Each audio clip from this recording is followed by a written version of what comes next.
Army strong 65 साल पहले सबसे पहले चांद पर जाने वाला शख्स अपना दाहिना हाथ अपनी पेशानी पर मारता और मालूम क्या कहता है, ताज्जुब है यार। कहा क्या हुआ? कहा जिस रब ने मुझे पैदा किया है उस रब की अजमत की कसम, मैंने यही आवाज चांद पर सुनी है। यही आवाज चांद पर सुनी जो अभी बुलंद हुई है मस्जिद से, अल्लाह अकबर अल्लाह अकबर।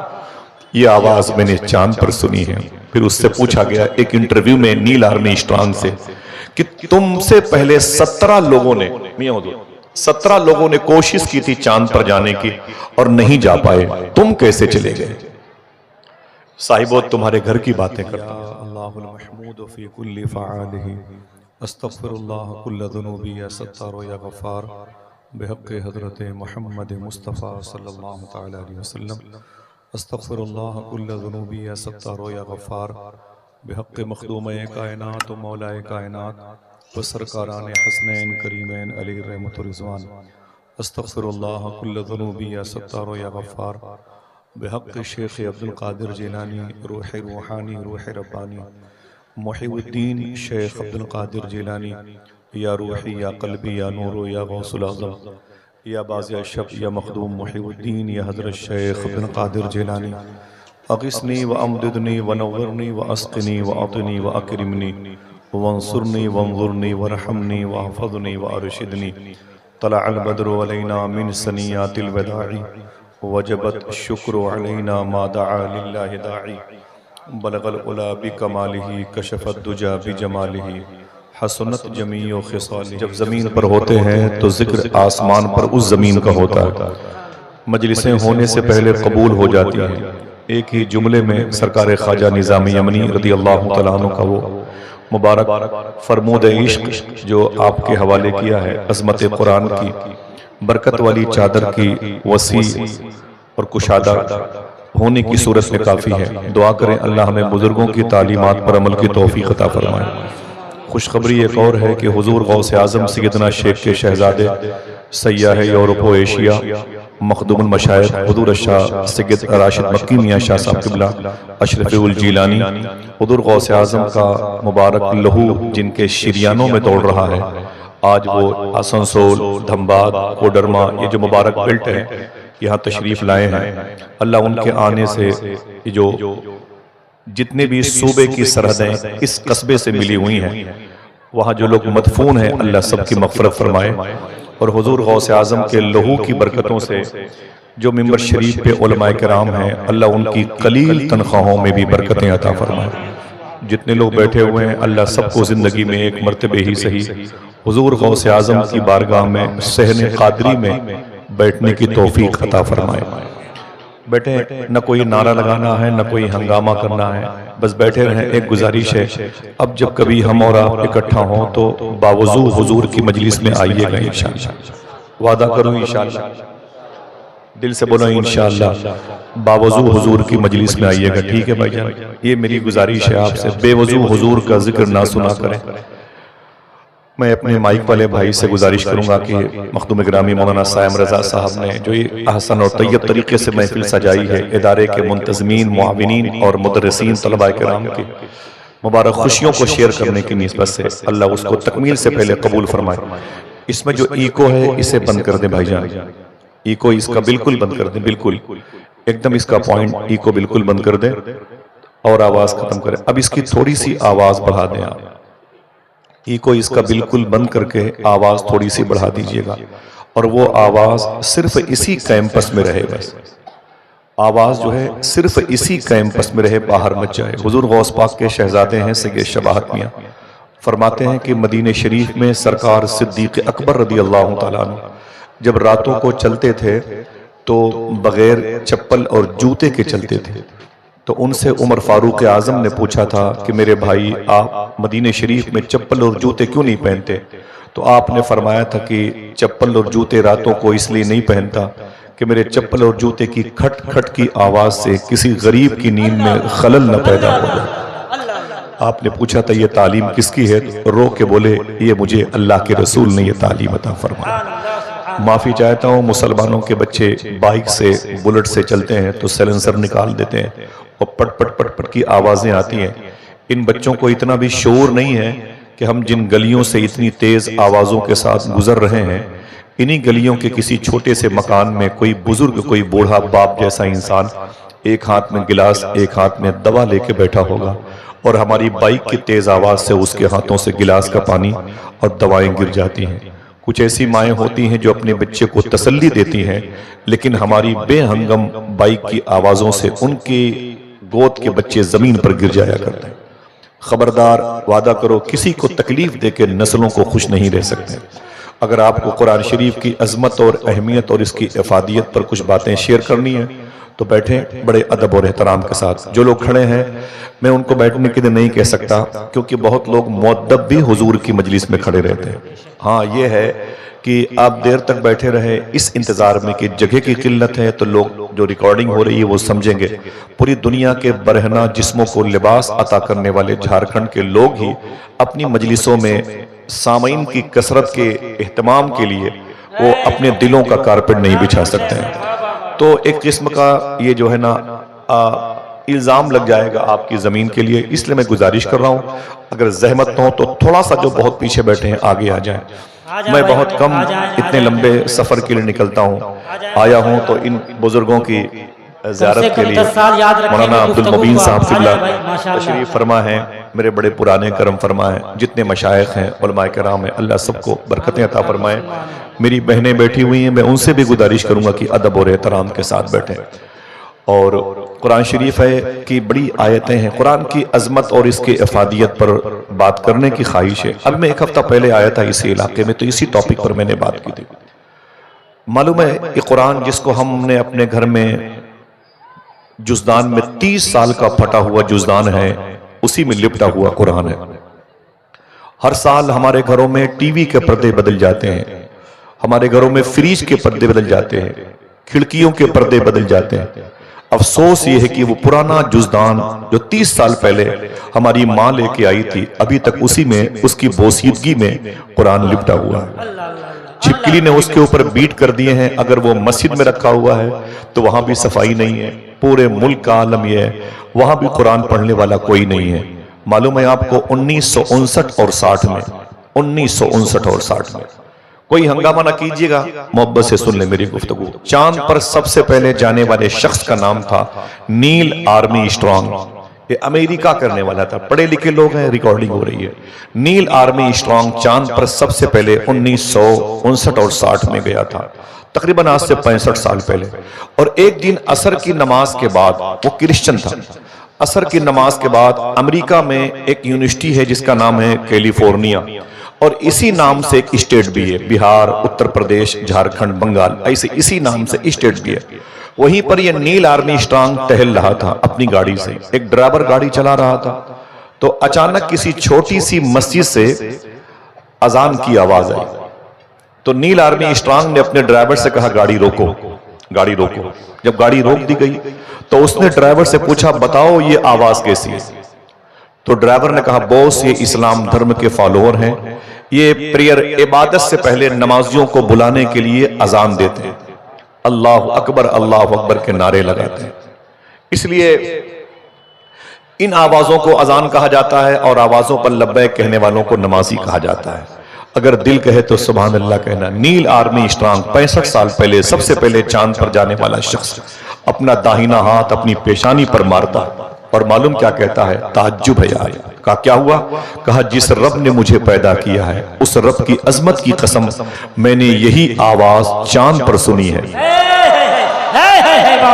यही आवाज चांद पर सुनी जो अभी बुलंद हुई है मस्जिद से, अल्लाह अकबर अल्लाह अकबर। ये आवाज मैंने चांद पर सुनी है। फिर उससे पूछा गया एक इंटरव्यू में नील आर्मस्ट्रांग से कि तुमसे पहले 17 लोगों ने, 17 लोगों ने कोशिश की थी चांद पर जाने की और नहीं जा पाए, तुम कैसे चले गए?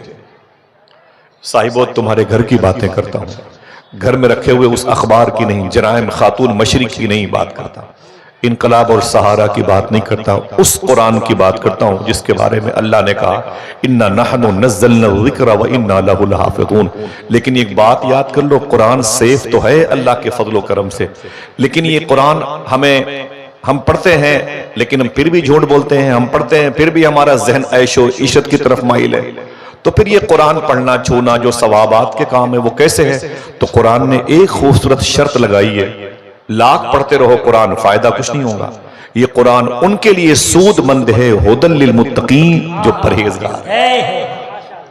जो परहेजगार हैं कुरान उनको शूट करता है, समझे? ये नहीं कि जबानों से झूठ बोलो और फिर कुरान पढ़ो, ना ना ना ना। वो ख्वाजा निजामी अमनी का जो कौल है वो उन्हीं बुजुर्गों की तरफ इशारा फरमाता है जिनका दिल मुसलमान था। हमारे लिबास मुसलमान है, ये फर्क है। मालूम है उसने क्या कहा? पूछा गया कि 17 मरतबे लोगों ने कोशिश की थी चांद पर जाने की और जा नहीं पाए, तुम कैसे चले गए? तो नील आर्मी स्ट्रांग कहता है कुरान पढ़ के गया हूं। जरा मोहब्बत से बोले, समझ रहे मैं क्या कह रहा हूं?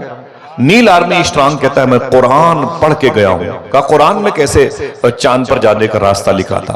कहा जब मैंने ये तफ्तीश की और इस पर रिसर्च हुआ कि मुसलमानों के नबी आसमान पर कैसे गए थे, तो एक रास्ते का इंतखाब हुआ। कुरान कहता है सुब्हानल्लज़ी असरा बिअब्दिही लैलन मिनल मस्जिदिल हराम इलल मस्जिदिल अक्सा। तो मैंने भी उड़ान भरी अपने मुल्क से और ऊपर जाकर के उस रास्ते में ज्वाइन हो गया जिस रास्ते से मुसलमानों के नबी बैतुल मुकद्दस से बुराक पर बैठ के आसमान की तरफ गए थे। फिर नील आर्मी स्ट्रांग कहता है खुदा की कसम जब मैं उस रास्ते से ज्वाइंट हुआ तो बहुत जल्दी मैं चांद पर पहुंच गया। सोचने की बात, ये कुरान वो है जिस कुरान को हमने अपने घर में ऐसे बांध करके रखा है कि वो निकलने ना पाए। अफसोस ये है कि मस्जिद से माइक हॉर्न गायब हो जाते हैं, मस्जिद से कि इस्तिंजा खाने से लोटे भी गायब हो जाते हैं, उनके वजूद के लिए खतरा है, इसीलिए अब वो जंजीरों में बंधे रहते हैं। लेकिन अफसोस ये है कभी उत्तर प्रदेश और बिहार और झारखंड में कभी सुना आपने कि किसी मस्जिद से कुरान गायब हुआ है, किसी मस्जिद से रेहल गायब हो चुकी हो, किसी मस्जिद से पंसूरा गायब हो चुका हो, किसी मस्जिद से एक मुसल्ला गायब हो चुका हो, एक तस्बीह गायब हो चुकी है। अफसोस ये है जो हमें गायब करने का हुक्म दिया था सूफिया ने वो तो वहीं का वहीं रखा है, जिसके लिए मना किया था आज वो चीजें हमारी सृष्टि में खून में दाखिल हो गई। और फिर कहते हैं कि हमारे ऊपर जो जुल्म हो रहा है उसका बेस, उसका रीजन, उसका सबब क्या है? तो जाहिर सी बात है कि कयामत खुद बताएगी कयामत क्यों जरूरी है। समझ रहे हैं मेरी बहनों? बहुत आराम से बैठना और ये मुबारक महफिल है। कुरान कहता है हुदल लिल मुत्तकीन, ये मुत्तकियों के लिए हिदायत है, ये मुत्तकियों के लिए हिदायत है। और हम मुत्तकी हैं नहीं, इसीलिए कुरान से इस्तिफादा नहीं कर पा रहे। वो कौन लोग थे जो मुत्तकी हुए तो कुरान उनके लिए हिदायत का नूर बनकर के मुस्कुराता हुआ उनके सामने आ गया। अभी अपने दादा के शहर की बात की मियां हुजूर ने, मियां ने एक बात कही है, मैं उससे मुत्तफिक नहीं हूं। मियां फरमाते हैं दुआ कीजिए कि फिर जल्दी मेरी हाजिरी हो जाए। तो मैं गुजारिश करूंगा कोई पोता अपने दादा की बारगाह में पूछ करके थोड़ी जाता है। आपका घर है माशाल्लाह, आप चाहेंगे तो हम सब बगदाद शरीफ चलेंगे इंशाल्लाह। कितने लोग चलेंगे? हाथ उठा के बोले इंशाल्लाह।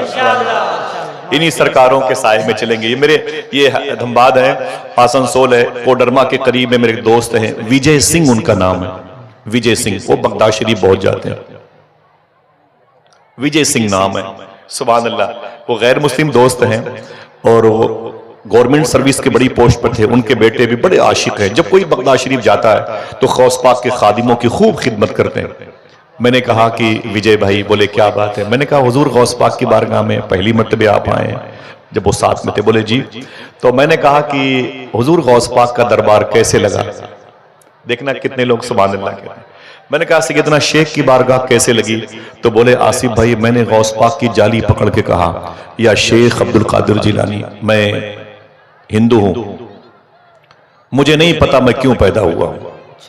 जो समझेगा वही सुभान अल्लाह कहेगा। मुझे नहीं पता मैं क्यों पैदा हुआ हूं, लेकिन जब से मैंने आपका दरबार, आपका रोज़े शरीफा देखा है, मेरे दिल से आवाज आ रही है बस आप ही को देखने के लिए पैदा हुआ हूं। नाराए तकबीर, नाराए रिसालत, फैज़ाने गौसे आज़म, आप ही को देखने के लिए पैदा हुआ हूं। मैंने देखा एक हिंदू भाई के दिल में गौस पाक की मोहब्बत, तो मुझे याद आए आला हजरत।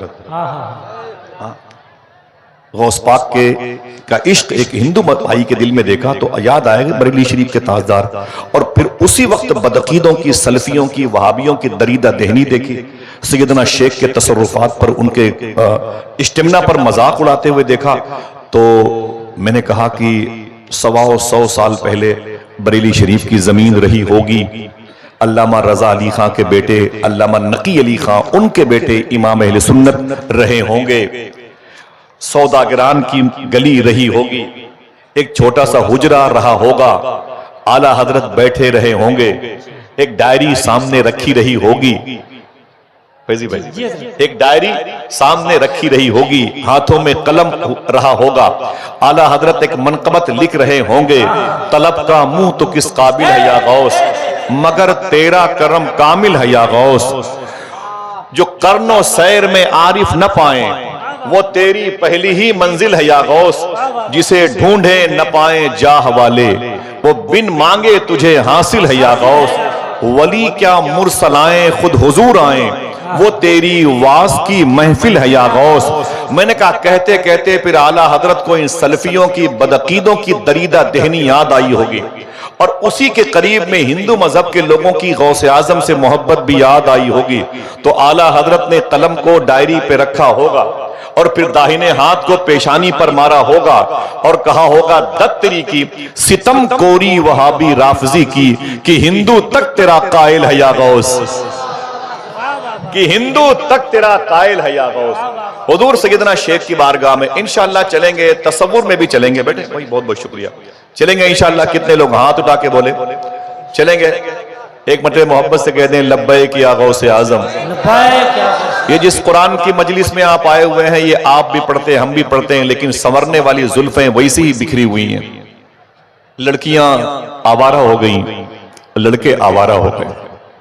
आज मदारिस में भी तवक्कल के खिलाफ अमल देखने को मिलता है। मशाइख किराम की आपस की खींचातानी ने कौम को तोड़ दिया। फिर आइए कुरान के पास। कुरान कहता है मैं उनके लिए नूर हूं जो परहेजगार हैं। मैं सबकी बात नहीं करता। हुदल लिल मुत्तकीन, कौन है परहेजगार?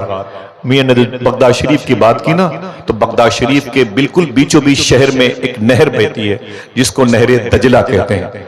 उसके एक हिस्से को काजमैन कहते हैं और दूसरे हिस्से को आजमैन कहते हैं, जहां 100 मरतबे ख्वाब में अल्लाह को देखने वाले इमाम आजम अबू हनीफा आराम कर रहे हैं। उनके रोज़े शरीफा के बगल में शेख अबुल हुसैन नूरी आराम कर रहे हैं। उनके रोज़े शरीफा के करीब में वो बुजुर्ग हैं जिनका नाम हम मुनाजात में लेते हैं बहरे शिबली शेर हक, दुनिया के कुत्तों से बचा एक कारक अब्द वाहिद बेरिया के वास्ते। मैं अभी अक्टूबर के महीने बगदाद शरीफ से आया हूं और इंशाल्लाह आप सबके उलमा किराम के कदम की बरकतें शामिल नहीं, तो इंशाल्लाह दिसंबर की 29 तारीख को गौस पाक की बारगाह में इंशाल्लाह सफर है। चलेंगे इंशाल्लाह साथ में? हाँ तो उड़ा के बोले इंशाल्लाह चलेंगे। हम सब के इकट्ठा होने का मतलब यहां नहीं है, बगदाद में इकट्ठा होना है इंशाल्लाह। इंशाल्लाह कह दें तो सुने, एक थोड़ी सी बात है। कुरान परहेजगारों के लिए, कुरान उनके लिए जो मुत्तकी हैं, जो परहेजगार है। जनन हाथ चूमे मना है, बहुत बहुत शुक्रिया। मैं मियाँ अकेले स्टेज पर आता हूँ, मैं अकेले आता हूँ, एक फाइबर की कुर्सी पर बैठ के तकरीर करता हूँ, और ना अकेले किसी स्टेशन पर 2 आदमी को बुलाता हूँ, ना कभी एयरपोर्ट पर। मेरे मिजाज में नहीं है। उलमा किराम की जूतियां मेरे सर का ताज बन जाएं तो मैं वल्लाही लजीम फख्र करता हूँ। मेरे सामने जब कोई खतीब इन उलमा की तज़हीक करता है तो मुझे बड़ी तकलीफ होती है। जब सादात का लोग मजाक उड़ाते हैं मुझे बड़ी तकलीफ होती है। जब जमीन पर बैठने वालों की जो है ना बड़ी बेअदबी की जाती है तो मुझे बड़ी तकलीफ होती है। आप ही हैं जो मेरी मग़फ़िरत का सामान है। बस थोड़ी सी मेरी बात सुन ले। तो इमाम आज़म के रोज़े शरीफा के करीब में एक बुजुर्ग हैं, उनका नाम है बिशर हाफी। ये नाम सुना होगा। बाप का नाम है हारिस, बिशर इब्नुल हारिस। मेरे दोस्त हैं इब्राहिम भाई, वहां के खादिम हैं। उनकी अम्मी हैं, उनके वालिद साहब हैं, और मुझ पर बड़े करम फरमा है। तो बिशर हाफी ये बगदाद शरीफ में एक बुजुर्ग की मज़ार शरीफा है। ठीक है, नाम याद रहेगा। 2 आदमी बोले क्या नाम लिया मैंने? बोले बिशर, बिशर हाफी। बिशर बोलते हैं हम लोग, कभी कभी लिसानियात का फुकदान होता तो जो है बिशर हाफी बोल देते हैं, बिशर बोल देते हैं, वगैरह वगैरह। लिसानियात की तहजीब का मामला होता है। बिशर हाफी एक बुजुर्ग हैं। मालूम है पहले क्या थे? बगदाद के सबसे बड़े बियर बार के मालिक थे। पूरे बगदाद में सबसे ज्यादा शराब की दुकानें इन्हीं के पास थी। सबसे ज्यादा शराब की दुकानों से शराब पीने वाले इन्हीं के घर से निकले तो टूट गए। न जाने कितनी बच्चियां यतीम हो गई, न जाने कितने औरतें बेवा हो गई, न जाने कितने बूढ़े माँ बाप के सामने उनके बेटों का जनाजा उठा शराब पी पी करके। पूरे शहर में बिशर हाफी इतने बदनाम थे, इतने बदनाम थे, जब अपने घर से निकलते थे बियर बार जाने के लिए, मैकदा ठेका देशी शराब, तो मोहल्ले के बच्चे इनको देख के कहते थे यार अपने अपने घरों में भाग जाओ, दुनिया का सबसे बड़ा गुनहगार बिशर हाफी आ रहा है, अगर उसकी नजर भी किसी पर पड़ेगी तो वो भी गुनहगार हो जाएगा। ये बच्चे इनको देख के ऐलान करते थे यही बिशर हाफी हैं। तवज्जो सुनना मेरी बात, कोई हंगामा नहीं, दिल ना कहे तो चले जाना, लेकिन दिल छोड़ के जाना। 25 से 30 साल हो गए इसी जमीन पे रहते हुए, जलसे जुलूस की दुनिया में, थोड़ा सा अपनी आकबत को हम और आप संवारें। बिशर हाफी कहते हैं मैं अपनी शराब की दुकान गया और फिर शराब पी करके मैं अपने घर वापस आ रहा था। जैसे ही मैं घर की तरफ निकला नशे में था, मैंने क्या देखा, एक कागज पर अल्लाह का नाम लिखा हुआ था और वो नाली में पड़ा हुआ था। उस पर क्या लिखा था, ऊंची बोले। वो कहते हैं अल्लाह का नाम लिखा था, वो नाली में पड़ा हुआ था। वो कहते हैं कि जब मैंने उसे देखा तो मैं बैठ गया, मैंने उस कागज के टुकड़े को उठाया, जिसका दिल कहे वो सुभान अल्लाह बोलेगा। फरमाते हैं मैंने उस कागज के टुकड़े को उठाया और मैंने एक जुमला कहा, मैं नशे में हूं। जो समझेगा वही सुभान अल्लाह कहेगा, मैं नशे में हूं, लेकिन इतना भी नशा नहीं है कि मैं अपने पैदा करने वाले का नाम न पहचान पाऊं। फरमाते मैं नशे में था, मैंने शराब की नशे की कैफियत में उस कागज के टुकड़े को उठाया और उसे मैंने चूम लिया और चूम करके मैं उसे लेकर के अपने घर आया और उसे मैंने खुशबू में बसाया और बसा करके मैंने उसे ताक पे रखा और ताक पे रखने के बाद फिर मैंने एक जुमला कहा, दिल कहे तो फिर सुभान अल्लाह कहना। मैंने कहा ओ नामे खुदा तू बुलंद तेरी जगह बुलंद, तू बुलंद तेरी जगह बुलंद। बस मैं नशे में था और घर के आंगन की चारपाई पर बैठ गया। अचानक मेरे दरवाजे पे दस्तक हुई। कहते हैं कि मैंने दरवाजा खोला तो मैंने कहा कौन? तो बाहर से आने वाले शख्स ने कहा आप बिशर हाफी हैं? मैंने कहा हाँ। उसने कहा अभी अभी मेरे पीर साहब ने खुदा से बातें की हैं। बोले फिर? बोले खुदा ने मेरे पीर से कहा है जा करके बिशर हाफी को मेरा सलाम बोल देना। बहुत बहुत शुक्रिया आपका। जा करके बिशर हाफी को मेरा सलाम बोल देना। इतना सुनना था। बिशर हाफी ने कहा ना ना ना ना ना, वो मैं थोड़ी हूं जिसको खुदा ने सलाम भेजा होगा। अरे मैं तो शराबी हूं, ठेका देशी शराब, मैं कदे बियर बार का मालिक हूं। वो खुदा ने किसी और को अल्लाह सलामत रखे मेरे भाइयों को। एक बड़ी दुनिया आबाद किए हुए है नदीम। खुशी होती है ऐसी आवाजें जो नात के हवाले से उनको भी बुलाने की सलाहियत रखती हैं जो कभी नात की महफिलों के करीब से भी नहीं गुजरे। हम हिंदुस्तान के हर उस लहजे का एहतराम करते हैं कि जिसको हुजूर की तारीफ करना, हुजूर की मदह करना, हुजूर की बारगाह में नात का शेर पढ़ना जिसको शरफ मिला, मेरे लिए इस कबीले का हर फर्द लायक एहतराम है। उसमें से नदीम भाई मेरे सर के ताज है। माशाल्लाह। बैठे रहिए, कोई हंगामा ना कीजिएगा और उठने बैठने का सिस्टम जैसे नहीं बनाए हैं ऐसे न बनाइएगा। उसके बाद जब आप कहेंगे तो बातें एंड तक पहुंच जाएंगी। बिशर हाफी कहते हैं कि मैंने कहा क्या हुआ? बोले मेरे पीर ने रब से बातें की हैं, तो मेरे पीर से रब ने कहा है कि जाकर के बिशर हाफी को मेरा सलाम बोल देना। बिशर हाफी रोने लगे, बोले ना ना ना, वो मैं नहीं हूं, मैं तो शराबी हूं। तो बोले यही बात तो मेरे पीर ने अल्लाह से कही। मेरे मौला वो तो शराबी है, उसको सलाम भेजता है। तो बोले मेरे पीर से रब ने कहा सुन मेरे बंदे, सुन मेरे दोस्त, अभी अभी बिशर हाफी ने मेरा नाम कागज पे लिखा हुआ था, उसे नाली से निकाल करके धुल करके मुश्क में बसा के ताक पे रखा है। जब से उसने मेरा नाम नाली से निकाल करके उसे खुशबुओं में लपेट के ताक पे रखा है, मैंने भी उसे जहन्नम से निकाल के जन्नत पे जाके जगह। पूरा कुरान तो बड़ी बात है यार। एक मिनट आवाज ज्यादा हो गई भाई, आवाज कम करें। पूरा कुरान तो बड़ी बात है अब्दुल सत्तार भाई, ये बड़ी बात है भाई, बड़ी बात। आप देखें कि इस कुरान को नाजिल करने वाले का नाम किस कदर बाबरकत है। बिशर हाफी रोने लगे, बोले मेरे मौला तू तो जानता है कि मैंने इन बच्चियों को यतीम किया है, मैंने इन बुजुर्गों को पनपने नहीं दिया, कस्बे से ज्यादा कब्रस्तानों में लोगों को पहुंचाया है शराब पिला के। एक दिन तेरा नाम उठाया तो तूने मुझे सलाम भेजा। तड़पने लगे, शराब की भट्टियां तोड़ दी, सब खत्म कर दिया। आके नहाए, नहाने के बाद नया लिबास पहना। आज इरादा करके निकले हैं अल्लाह का वली कोई मिलेगा तो उसके हाथ पे तौबा करूंगा और फिर पूरी जिंदगी अल्लाह वालों की सोहबत में रहूंगा। आज तौबा करने के इरादे से जैसे निकले हैं वैसे मोहल्ले के वो बच्चे जो इनको देख करके ये कहते थे अपने अपने घरों में घुस जाओ वरना बिशर हाफी दुनिया का सबसे बड़ा गुनहगार आ रहा है, अगर इसकी नजर भी किसी पर पड़ गई तो वो भी गुनहगार हो जाएगा। आज वही बच्चे ये कह के घर से बाहर निकलने लगे, यार बाहर आ जाओ, अरे बच्चों बाहर आ जाओ, देखो बिशर हाफी तौबा करने जा रहा है। आज इसके कुर्ते की भी हवा किसी को लग गई तो वो भी अल्लाह का वली हो जाएगा। नजरें बदल गई तो नजारे बदल गए। कुरान मुत्तकियों के लिए हिदायत है। सरकारे बिशर हाफी फरमाते हैं मैं निकला तो एक अजीम शान बुजुर्ग थे, उनकी बारगाह में गया। इनकी जो मज़ार शरीफा है बगदाद शरीफ में मौजूद है, इमाम आजम अबू हनीफा के रोज़े शरीफा के करीब में मौजूद है। चलेंगे इंशाअल्लाह। सुने सुने ये बात आगे की है। बिशर हाफी कहते हैं मैं एक बुजुर्ग के पास गया, मैंने कहा हुजूर मैं तौबा करना चाहता हूं। बोले शराब की दुकान है? मैंने कहा तोड़ दिया। बोले भट्टी? मैंने कहा खत्म कर दिया। बोले अब ये नशा पत्ती मैंने कुछ नहीं करूंगा, अब मैं बाज आ चुका। ना ना ना, मुसलमानों वादा करो हुजूर की मजलिस में, आज हमारे बच्चे नशे की दुकानों में। मैं माफी चाहता हूं, अभी अभी माजी करीब का वाकया है, झांसी के करीब एक शहर है, नाम नहीं लूंगा, रिकॉर्डिंग हो रही है।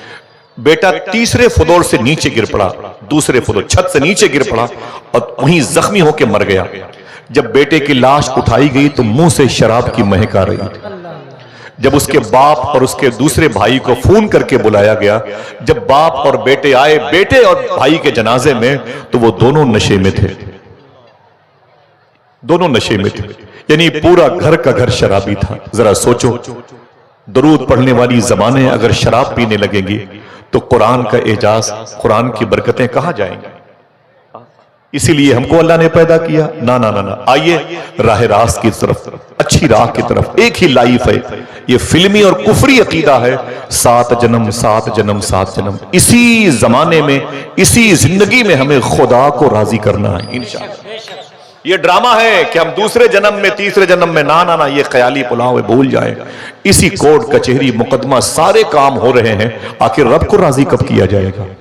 मालूम है आपको, आप इंस्टाग्राम की दुनिया में जाएं, मुसलमानों की लड़कियां खिंजीर का गोश्त खाने वालों के साथ रातें गुजारती हैं, सुअर खाने वालों के साथ, बुरा न माने में। मुझसे ज्यादा कौन क्या सफर करेगा? 30 साल हो गए। नदीम भाई ये सब अपने डिपार्ट के लोग हैं। वादा करो दोस्तों कि इसके इलाज की तरफ चलें। आखिर इसका इलाज क्या है? कुरान तो पढ़ते हैं, पढ़ती हैं, लेकिन फिर भी असर क्यों नहीं होता? इसलिए नहीं, कुरान परहेजगारों के लिए हिदायत है, परहेजगारों के लिए। अगर हम झूठ बोलना बंद कर दें तो कुरान का नूर हमारे अंदर दाखिल हो जाएगा। हम अगर हराम खाना बंद कर दें तो कुरान का फैज हमें मिलने लगेगा। वादा करो इंशाअल्लाह इस मजलिस में इतनी बड़ी भीड़ है हुजूर की उम्मत की, क्या हम हलाल खाने का इरादा कर सकते हैं? कसम नहीं खिलाता, मेरी टोपी आपके जूतों के नीचे रखी, समझो, मैं कसम नहीं खिलाता, लेकिन वादा कर सकते हो हम दोनों मिलके इंशाअल्लाह हराम नहीं खाएंगे। ये झारखंड की जमीन है, करीब में पटना है, ये गया से हट करके अच्छा शहर है, बुजुर्गों का शहर है, उसके करीब में सुरकाही शरीफ है। सरकार तेग अली शाह रहमतुल्लाह अलैह की बारगाह है। तेग अली शाह सरकार अपने मुरीद के यहाँ तशरीफ ले गए और मुरीद से कहने लगे कि मेरे घोड़े के लिए चारा लाओ और मुझे लोटे में पानी लाओ।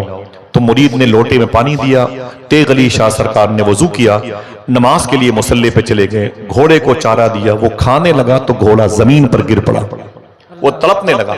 मुरीद ने कहा हुजूर आपका घोड़ा बीमार पड़ गया। तेग अली शाह सरकार दौड़ के आए, देखा तो घोड़ा तड़प रहा था, उसकी पीठ पर हाथ रखा, कहा अय मेरे मौला ये मेरा दोस्त है, मेरे सफर का साथी है, मेरी मुश्किलों का साथी है, जहां कोई नहीं जाता वहां ये मेरे साथ जाता है।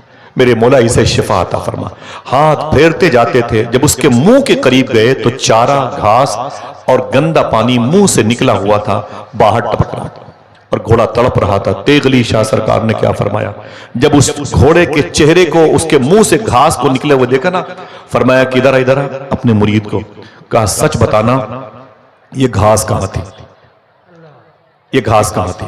उसने कहा, हुजूर आप ही ने कहा था कि मेरा घोड़ा भूखा है, इसे चारा दे दो, खाना दे दो, इसे घास दे दो, तो मैंने इसके लिए घास काट के लाके अभी दिया है। तो तेगली शाह ने फरमाया, वो घास किसके खेत की लाए हो? बोले करीब में वो खेत है, मैं वहीं से काट करके लाया हूं। तेगली शाह ने फरमाया, सच बोलना वो खेत किसका है, सच बोलना वो खेत किसका है? उसने कहा, मेरे ही कस्बे के एक साहब का है। बोले वो हैं कहां? बोले वो रहते हैं दूसरे मोहल्ले में। तेगली शाह ने फरमाया, सच बताना, क्या तूने बगैर पूछे घास काट के मेरे घोड़े को खिलाया है? तो मुरीद ने कहा, हुजूर हाँ, ये गलती मुझसे हो गई है। साहिबो कभी न भूलना इस मजलिस को और इस जुमले को। तेगली शाह रोने लगे और आपने फरमाया, सुन, जैसे तेगली हराम नहीं खाता, तेगली का घोड़ा भी हराम नहीं खाता।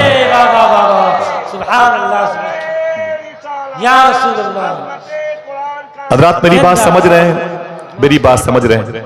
मैं क्या कहना चाहता हूं, मुसलमानों के बच्चे जब शराब पीने लगेंगे, मुसलमानों के बच्चे रिश्वत और दलाली के पैसों से अपनी बच्चियों की परवरिश करेंगे, अपनी माओं के लिए मुंबई से, चेन्नई से, दिल्ली से सामान भेजेंगे, तो जरा सोचो कि उनकी आने वाली नस्लें कैसी पैदा होंगी।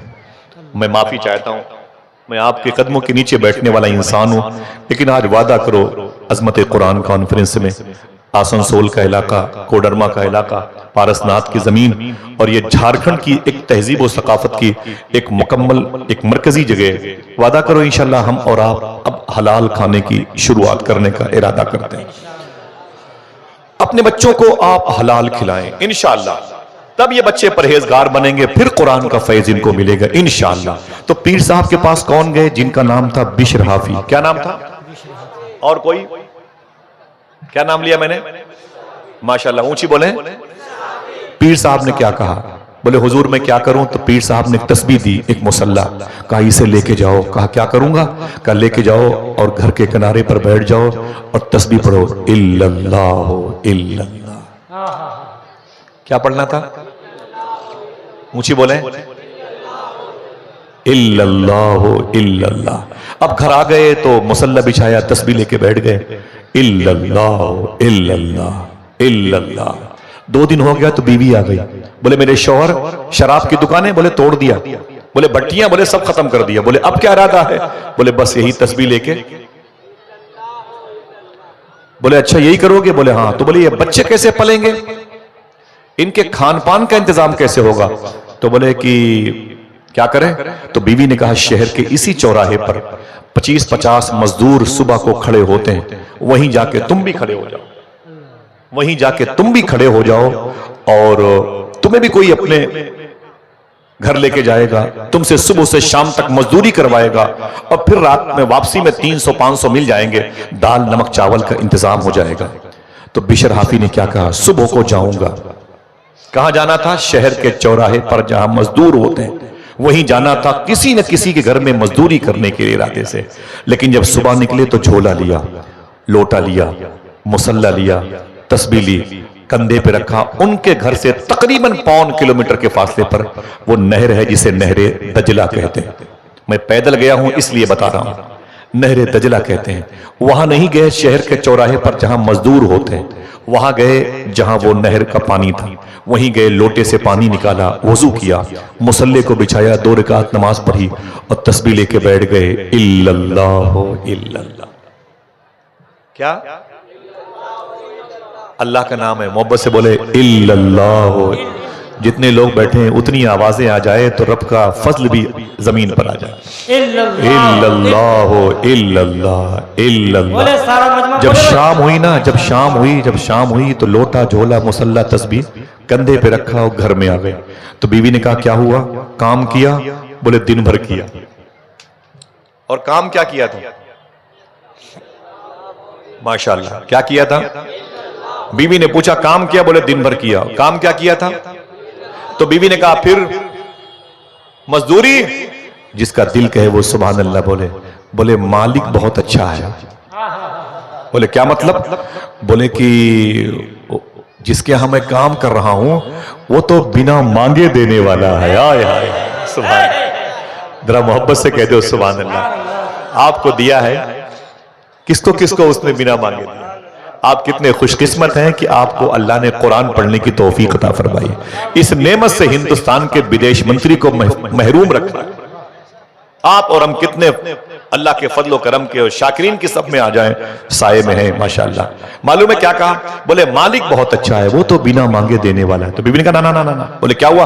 बोले कल जाना तो मजदूरी लेके आना, चूल्हे नहीं जलते, बच्चे भूखे हैं। बोले कल देखेंगे। सुबह हुई तो फिर वही लोटा झोला मुसल्ला तस्बीह कंधे पे रखा, फिर चले गए नहरे दजला किनारे और फिर लोटे से पानी निकाला, वजू किया, मुसल्ला बिछाया, 2 रकात नमाज पढ़ी, तस्बीह लेके बैठ गए। जो दाएं बाएं लोग हैं उनकी आवाजें नहीं आ रही। अल्लाह का नाम। जब हुजूर गौस पाक मदाइन के जंगल में ये नाम लेते थे तो जंगल के सारे दरिंदे, शेर, चीते गौस पाक की बारगाह में गोलाई में आके बैठ जाते थे और आवाज में आवाज मिला के पढ़ा करते थे। जिसके सदके में, जिसके फजल से ये जबानें मिली हैं, आज उस रब का नाम हमारी जबानें नहीं लेती। सरकार बिशर हाफी कहते हैं मैं तस्बीह लेके बैठ गया, इल्लल्लाह इल्लल्लाह। जब शाम हुई तो फिर लोटा झोला तस्बीह मुसल्ला कंधे पे रखा, फिर घर आया तो बीवी ने कहा क्या हुआ? तो मैंने कहा दिन भर काम किया। काम क्या था? तो बीवी ने कहा कि वो मजदूरी। तो फिर बोले मालिक बहुत अच्छा है, एक ही 2 दिन तो काम किया हूं, मजदूरी मांगते हुए शर्म लगती है। एक ही 2 दिन तो काम किया हूं, मजदूरी मांगते हुए शर्म लगती है। फिर बीवी ने क्या कहा? मेरी बहनों सुनना, बीवी ने क्या कहा? ना ना ना ना, बात नहीं बनेगी। कल जाना तो मजदूरी लेके आना, और अगर कल शाम को तेरा मालिक मजदूरी ना दे तो परसों से ये काम बंद, फिर कहीं और जाना। दिल कहे तो सुभान अल्लाह कहना। बीवी के कान में बोले काम तो यही करूंगा, मजदूरी मिले कि न मिले। हाय हाय जरा मोहब्बत से कह दो सुभान अल्लाह। काम क्या था? इल्लल्लाह। सरकार बिशर हाफी कहते मैं चला तो फिर मैं जाके 2 रकात नमाज पढ़ी, तस्बीह लेके बैठा, इल्लल्लाह के नारे लगाए। असर की नमाज के बाद मैं घर आता था, नहीं आया। बीवी का अल्टीमेटम था कुछ लेके आना, तो थे ही नहीं कुछ। तो कहते हैं मैंने मगरिब पढ़ी वहीं पर, इशा पढ़ी वहीं पर, नहीं आया। घड़ी थी नहीं। मिसाल के तौर पर सोचे कि रात के आखिरी हिस्से में जाएंगे, मेरी बीवी मेरे बच्चे अंधेरे में सो जाएंगे, मैं जाऊंगा दरवाजे पे बैठ जाऊंगा और फिर जब दरवाजे पर बैठ जाऊंगा तो चटाई पे सो जाऊंगा, फजर की आवाज आएगी अजान की, मस्जिद चला जाऊंगा, नमाज पढ़कर सीधे भूखा प्यासा नहरे दजला के पास आऊंगा, फिर यही लोटे से वजू का पानी निकालूंगा, वजू के बाद चटाई बिछा के मुसल्ला बिछा के नमाज पढ़ूंगा, फिर यही तस्बीह लेके बैठ जाऊंगा। जब बीवी से मुलाकात ही नहीं होगी तो बीवी के सवाल का जवाब मुझे देने की जरूरत नहीं है। लेकिन साहिबो बहुत आहिस्ता से बोलता हूं। जैसे घर के दरवाजे पर पहुंचे तो क्या देखा? घर में चिराग जल रहा है। चिराग बड़े बड़ों के घरों में नहीं जलता था। और करीब पहुंचे तो क्या देखा? घर से खाने की खुशबू आ रही है। और करीब पहुंचे तो क्या देखा? बच्चे घर में खुशियां मना रहे हैं। दरवाजे पर पहुंचे तो बीवी के जिस्म पे नया लिबास देखा तो खुश हो गए। बीवी ने अपने शौहर को देखा तो सलाम किया, और सलाम के बाद मालूम है बिशर हाफी ने कहा बात क्या है? चिराग जल रहा है। बात क्या है कि घर में खाने की खुशबू बाहर आ रही है। बात क्या है कि बच्चे की गुलकारियां, हंसने खेलने की आवाजें आ रही हैं। तेरे चेहरे पर ये मुस्कुराहट, तेरे जिस्म पर ये नया लिबास, जो बैठा हुआ है, जो लोग खड़े हैं, मेरी माँ बहनें, सुने तवज्जो के साथ। और मर्द हज़रात अगर दिल कहे तो सुभान अल्लाह कहना। तो मालूम है बीवी ने क्या कहा? ऐ मेरे शौहर, तुम 3 दिन से जिस मालिक के यहां काम करने जाते हो, उस मालिक के दिन में 2 नौकर 1 महीने का राशन लेके आए थे। हाय 1 महीने का राशन लेके आए थे। इतना सुना तो सरकारे बिशर हाफी रोने लगे, सजदे में चले गए, बहुत रोए। बोले मेरे मौला, मेरी आंखों ने जुर्म किया, मेरी समातों के पर्दे ने जुर्म किया, मेरी बीनी ने, ये मेरी नाक की तरफ से जुर्म सरजद हुआ है, मेरे हाथ और पांव ने गुनाह किए हैं। बस 3 दिन तक नहरे दजला के किनारे पर तेरा नाम लेता रहा, इल्लल्लाह इल्लल्लाह, तो तूने फरिश्तों को भेज करके 1 महीने का राशन भेज दिया। तेरा करम बहुत रोए, दाढ़ी भीग गई, जमीन भीग गई, चटाई भीग गई। बीवी ने अपने शौहर को हिचकी में रोते हुए देखा तो क्या कहा मालूम है? ऐ मेरे शौहर उठ जाएं, खड़े हो जाएं। बिशर हाफी जैसे खड़े हुए, मालूम है क्या कहा बीवी ने? ऐ मेरे शौहर, तुम 3 दिन से जिसके यहां मजदूरी करते हो, उसके जो 2 बंदे दिन में 1 महीने का राशन लेके आए थे, वो जाने से पहले तुम्हारे नाम एक मैसेज भी देके गए। जो बहरे होंगे वो भी सुभान अल्लाह कहेंगे, जिन लोगों ने अब तक नहीं कहा वो भी कहेंगे, जो कहना नहीं जानते वो भी कहेंगे। सुने, अल्लाह अकबर। बोले क्या हुआ? बोले वो आपके नाम मेरे शौहर एक मैसेज भी देके गए हैं। बोले वो मैसेज क्या है? तो बीवी ने कहा वो तुम्हारे मालिक के 2 बंदे मुझसे कह रहे थे कि मालिक ने कहा है जाकर के बिशर हाफी की बीवी से बोल देना, वो अपने शौहर से कह देगी कि मालिक ने कहा है अपने शौहर से कहना कि तुम काम में कमी ना आने देना, मैं मजदूरी में कमी ना आने दूंगा। अल्लाह अल्लाह अल्लाह।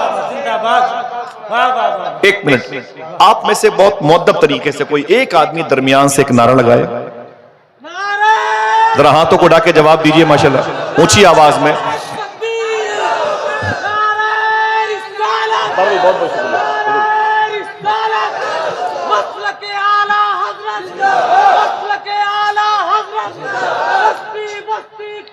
रज़ी अल्लाह तआला अन्हु।